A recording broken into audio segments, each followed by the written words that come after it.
that someday you pulling me back to you. Bismillahirrahmanirrahim. Assalamualaikum warahmatullahi wabarakatuh. Halo semuanya, perkenalkan nama saya Maura Sabrina. Saya dari jurusan Tadris Bahasa Inggris dari Universitas UIN Profesor Kiai Haji Saifuddin Zuhri Purwokerto dengan NIM 2141 1040 4137. Di sini saya akan membahas tentang teori-teori belajar dalam pandangan psikologi. Simak videonya, semoga bermanfaat. Teori belajar menjadi satu hal yang patut diketahui oleh pendidik, seorang guru maupun keluarga, karena bisa dikatakan secara tidak langsung dapat mempengaruhi apa yang akan diperoleh oleh murid tersebut. Hal ini pun secara langsung akan mempengaruhi prestasi akademik sang murid, dikarenakan dengan teori belajar yang tepat akan memperoleh prestasi murid bahkan memiliki kemampuan yang gemilang. Sebelum membahas lebih jauh apa saja teori belajar, kita harus paham dulu bahwa belajar dan teori belajar itu adalah hal yang berbeda. Maka dari itu di sini saya akan menjelaskannya. Belajar merupakan suatu perubahan yang terjadi melalui latihan dan pengalaman, sehingga belajar dapat memperoleh keterampilan dan kemampuan baru yang bisa digunakan dalam tempo waktu yang relatif lama. Dalam Kamus Besar Bahasa Indonesia, belajar adalah suatu upaya untuk memperoleh kepandaian atau ilmu. Sedangkan teori belajar adalah usaha yang diatur untuk memberikan gambaran akan bagaimana manusia mempelajari suatu hal hingga didapat pandangan tentang proses evaluasi yang kompleks dan inherent. Oke, tadi kan saya sudah menjelaskan apa itu belajar dan teori belajar. Sekarang kita akan membahas ada apa saja teori dalam belajar itu. Teori belajar yang pertama adalah teori belajar behavioristik.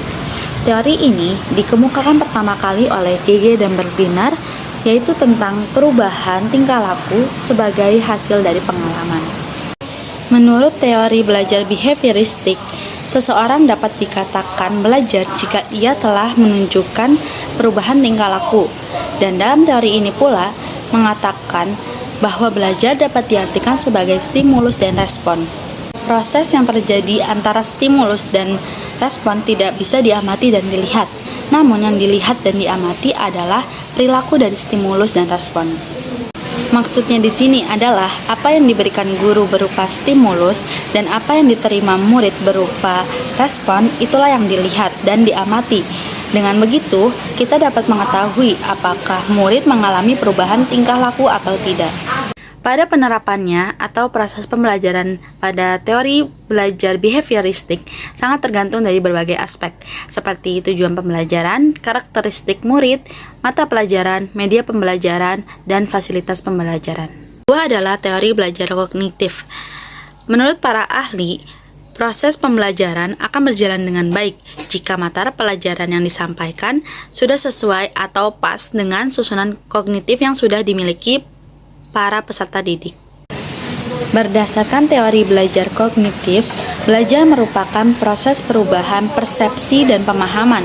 Bisa dikatakan, perilaku seseorang dapat dilihat dari persepsi dan pemahaman seseorang dalam melihat proses belajar mengajar. Teori belajar kognitif beranggapan bahwa pengalaman lama dengan pengalaman baru akan menghasilkan proses belajar. Teori ini tidak berjalan sepotong-sepotong, tetapi terus-menerus dan lengkap.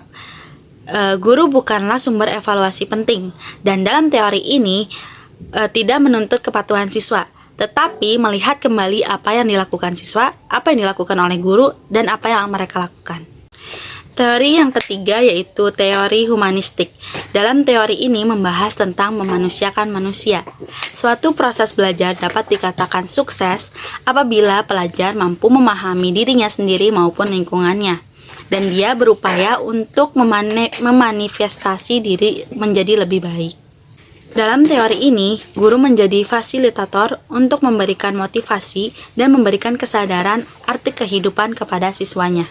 Teori belajar humanistik dapat digunakan dengan teori lain apabila memiliki tujuan yang sama, yaitu memanusiakan manusia dan mengupayakan diri untuk menjadi lebih baik. Teori belajar humanistik juga meringkas dan memanfaatkan kelebihan dan kekurangan dari teori lain untuk mendapatkan kesimpulan. Yang terakhir adalah teori belajar konstruktivistik. Berdasarkan asalnya, teori ini bukanlah dari pandangan psikologi, melainkan dari pandangan ilmu filsafat. Lebih tepatnya adalah filsafat ilmu. Teori ini mengatakan bahwa pengetahuan yang kita miliki adalah konstruksi atau buatan kita sendiri.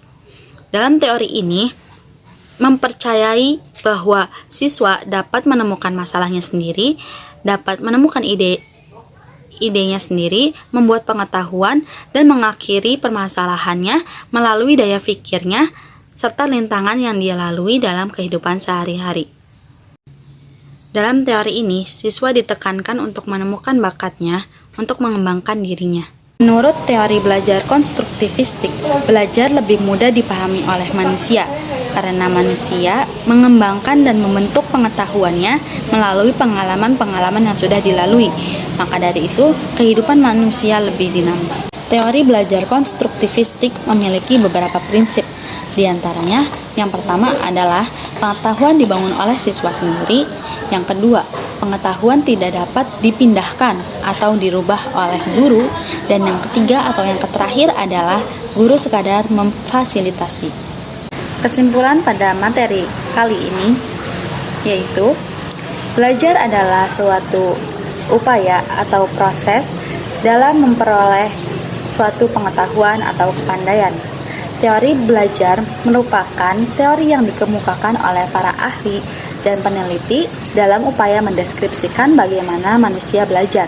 Dengan demikian, sangat membantu manusia dalam memahami karakteristik maupun upaya manusia dalam memperoleh suatu pengetahuan.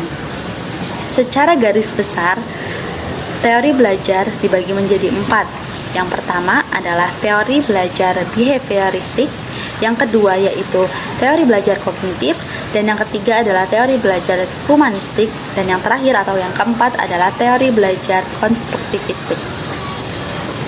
Sekian yang dapat saya sampaikan. Untuk kurang lebihnya mohon maaf, karena kesalahan datang dari saya sendiri dan kebenaran hanya milik Allah. Semoga bermanfaat. Sampai jumpa dan wassalamualaikum warahmatullahi wabarakatuh.